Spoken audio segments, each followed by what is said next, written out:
All right, shalom, shalom. Shalom. I want to start by, of course, giving all honor, praise, and glory unto Yahweh, by Hashem, Yahweh Shai, by Hashem, Kadash.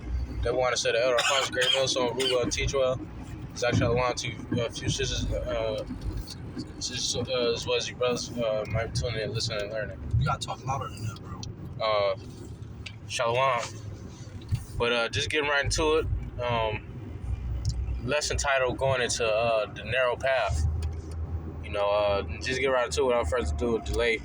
This is the book of Matthew, chapter 7 and verse 13.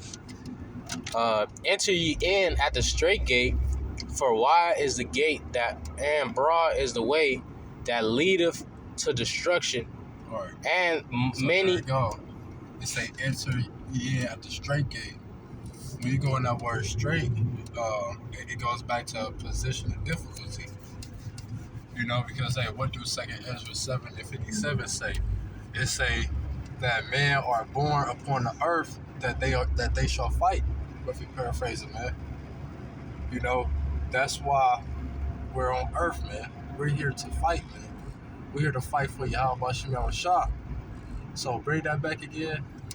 Enter ye in at the straight gate, for wide is the gate and broad is the way that leadeth to destruction. And if I'm not mistaken, I think Yahweh, I could be wrong, but I think Yahweh Shah was talking to a woman when he said that.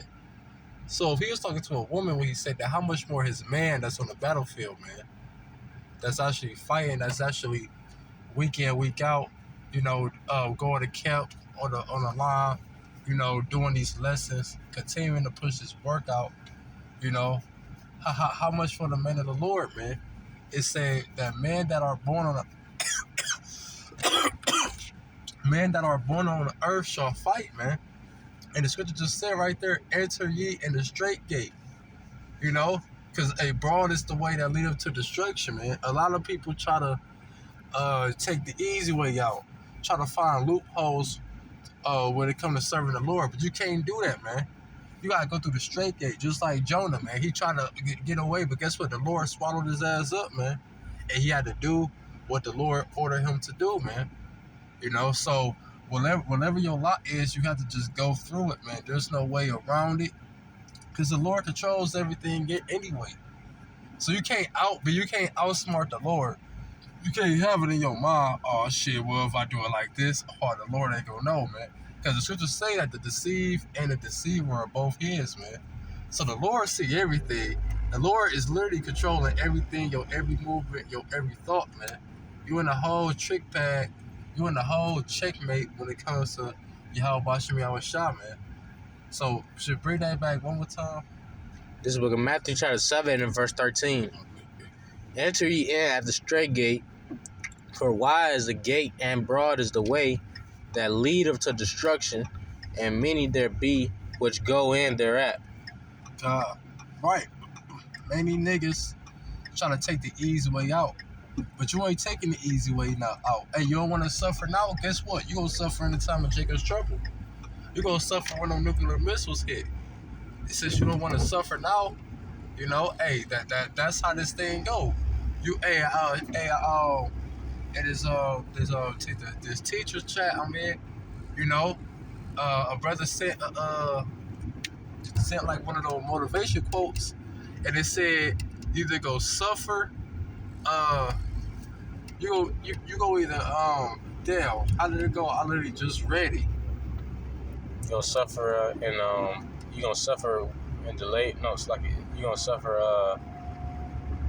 pretty much like suffering procrastination or suffering the hustle, But it's like y'all want to butcher it, but if you paraphrase it, you go suffer for greatness or you go suffer for regrets. Either way it go, you go suffer, discipline. man. Suffer discipline. Yeah, that's what it was. Discipline. The water. You go suffer for discipline or you go suffer for regrets. Because either way it go, you gonna suffer, man. To enter the kingdom. It say that through much tribulation we shall enter the kingdom. But the elect is gonna go through that straight gate, man. And the 2/3, these niggas, they gonna go through the broad way. That's gonna lead to their destruction. They gonna have to die, get destroyed, and come back in the kingdom that way, man. You know? Verse 14, because straight is the gate, and narrow is the way which leadeth unto life, and few there be which find it. Right, so there it go. Narrow is the way that leadeth to life, man. Few that be there find it. And what do 2 Ezra 8:3 say? It said that the world to come was made for few. You know?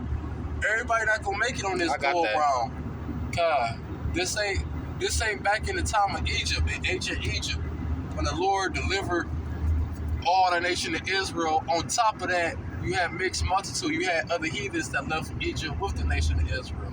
This ain't gonna happen like that. Only ones who's getting delivered out of this is the elect of the nation of Israel, the 1/3, man. The 144,000 and the numeral multitude, man. Everybody else gonna die here, man. You see, you got that? Yeah, this is the book of 2 Ezra, chapter 8, and verse 1. And he answered me, saying, the Most High hath made this world for many, but the world to come for few. That's right. Get verse 3. Right. This world was created for many, because that's why so many people prospering in this world. You got niggas driving Teslas and shit, you know, getting rap careers, you know, being a police officer, getting great high-paying jobs, you know, OnlyFans popping. Hey, shit, you can do all type of wickedness and come up in this society, man.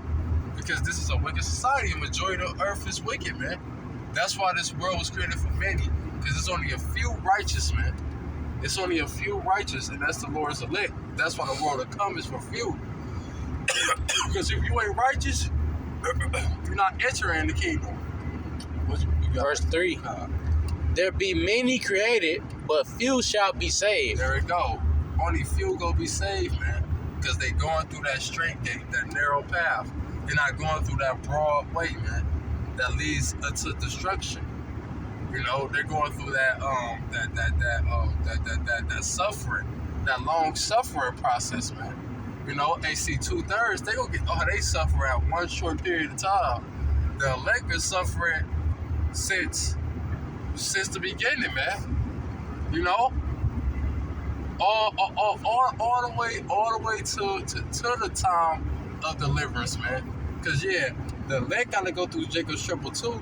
But the difference between the elect and the 2/3, the elect is gonna get delivered. 2/3 is gonna fall a victim to the things to come, man. You know? You keep going. This is the book of Oh, you want me to keep going on that? Oh, Slocky, no, get what you had. This is the book of 2 Ezra, chapter 7, and verse 3. And I said, speak on my power. Then said he unto me, the sea is set in a wide place, that it might be deep, and great. But the case, the entrance. Well, let me get verse. I'm gonna just keep reading. It says the sea is set in a wide place, that it might be deep and great. But put the case, the entrance were narrow and like a river. Who then could go into the sea to look upon it and to rule it? If he went not through the narrow, how could he come to the broad? Right, so how this the only way. This is the only way to get there, man. This the only way to get to the kingdom, man. It's like a boxing tournament. The only way you go win that belt. Oh shit, my phone too hot. Let it cool down. It's like you be spinning that heat, man. Should be shit. You keep going on your phone. God, but it says but put the case, the entrance were narrow and like a river. Who then could go into the sea to look upon it and to rule it? If he went not through the narrow, how could he come into the broad? You know, so like it was saying, you know, who could go into that city? You know what I mean? Unless, you know, he went not through the narrow. You know, the Lord requires us to go through that narrow path. Yeah? You ain't gonna be able to get a kingdom going through the broad path. Everybody going through the broad path about to get destroyed. You know? It says, there is also another thing. A city is built and set upon a broad field, and is full of all good things. The entrance thereof is narrow and is set in a dangerous place to fall, like as if there were a fire on the right hand and on the left a deep water. Alright, you wanna know what too? Shit, on our job, these motherfuckers like Wizard of Oz so much in that bitch. You know, on the movie Wizard of Oz, they went through so much shit to get to the land of the Oz, the Wizard of Oz, the wizard that could so-called control the whole land. You know, that was the ruler of the whole land, so-called, because he was really a coward in both movies, The Wiz and The Wizard of Oz. He was a fucking coward. But they had to go through a whole bunch of bullshit, a whole bunch of long suffering to get to that point, man. They had to fucking go through the woods, deal with lions, tigers, and bears, oh my, so on and so forth, man. They ain't just, take a little quick trip to the Wizard of Oz, man. You know, but you know what? Throughout that trip, through all the shit they went through, they took it cheerfully going through it, man. Don't put it back right till they there. got to their land. Okay. You know?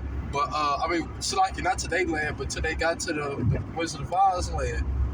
You know? My camera started back up. Yeah, man, we was spitting that heat, man. The phone got too hot, man. You know? Because, hey, this shit is real, man. You have to go through that narrow path. You know, you got to go through that suffering. It's the only way to get to the kingdom, man. You know, through long suffering. Well, you got it. Yeah, verse 9. If this city now were given unto a man for an inheritance, if he never shall pass the danger set before it, right, so you ain't going to just get into the kingdom without a scratch. You know, the scriptures say the righteous shall scarcely be saved. You're going to go through something. You know, it ain't about the easy way out. You know, you got to remember, we paying for our iniquities. We paying for our sins in the path. Like, we going through, you know, punishment, you know, for things that we don't even know about that we did, that the Lord given us mercy about. It says, if this city now were given unto a man for an inheritance, if he never shall pass the danger set before it, how shall he receive this inheritance? And I said, it is so, Lord. Then said he unto me, even so also is Israel's portion. You know, so that's a portion of the nation of Israel inheritance. Because even if you don't pass that narrow path, being an Israelite, you still gonna have to inherit the kingdom some other way, which is that some other way ain't gonna be no easier. It's not gonna be an easy thing going through the lake of fire. That's gonna be the most painful thing these people ever experience, man. You know, and the Lord is gonna make sure that, you know. But this is Jumped on to 57. This is 2nd Ezra chapter 7 and verse 57. Then answered he me and said, this is the condition of the battle, which man that is born upon the earth shall fight. There it go. This is the condition of the battle. This is a part of the battle. We warriors, man. All right. Hey, the scriptures say that the Lord is a man of war. Yeah. So why his sons is not men of war then? They're men of war too. We come from a warrior-like nation. You know, our forefathers went through hell, accomplishing things in their past life, like Joshua and Caleb, King David. You know, so on and so forth. These are great men that went through hell and hell, establishing something righteous through the spirit power. Y'all must be on the show, man. You know? So, like the brother said, as an Israelite man, you have to suffer. You have to go through shit to be great, man. Because we're not no weak nation. We're a strong nation, man. This is the book of Sirach, chapter 4, verse 28. Strive for the truth unto death, and the Lord shall fight for thee. Right, strive for the truth unto death, and the Lord shall fight for thee. That's plain and simple. Strive, we go that word striving in the online mythology means to put a fight, to struggle, to quarrelsome, to resist, to try hard. You know? You have to do this for the kingdom. Okay, that's what I was about to say. So just talk about no man that war for taking on himself with the fears of his life. You know, because when the camera cut off, the brother was reading here. It's like Ezra's about the fire on the left and the fire on the right, the water on the left. You know, left on, roughly paraphrasing. And that's, it could be a lot of things that can distract you from this fight, man. But you have to stay focused and continue to go through that narrow path. You can't get scared. You can't get caught up, distracted. You have to continue the mission, man. All the way. What did it say Matthew 24:13? It say, he that endure to the end, the same shall be saved, man. So it's all about endurance. You should suffer and trying hard, man. That's the only way we're going to get the kingdom. And you better off doing it on the Most High right-hand side than on his left-hand side. Because who the fuck want to go through a lake of fire and feel like they burn forever and shit, man? I ain't had no patience, but I'm going to get that. If you got anything, just let me know. This is the book of Matthew, chapter 24, and verse 13. It says, but he that shall endure unto the end, the same shall be saved. Ain't that simple? You endure. Endure means to suffer. That's the Hebrew word Yakov, which means to suffer. If you endure, you shall be saved. Plain and simple. He that shall endure. But shit, Lord, what this was edifying with that, we're going to close out, give all praise on the glory to Yahweh, Ba'ashem, Yahushai, Ba'ashem, Rakakadash. Give honor to the apostle elders of Great Millstone, who will, peace and blessings to the whole full lay. Shalom and abad gabal. Shalom.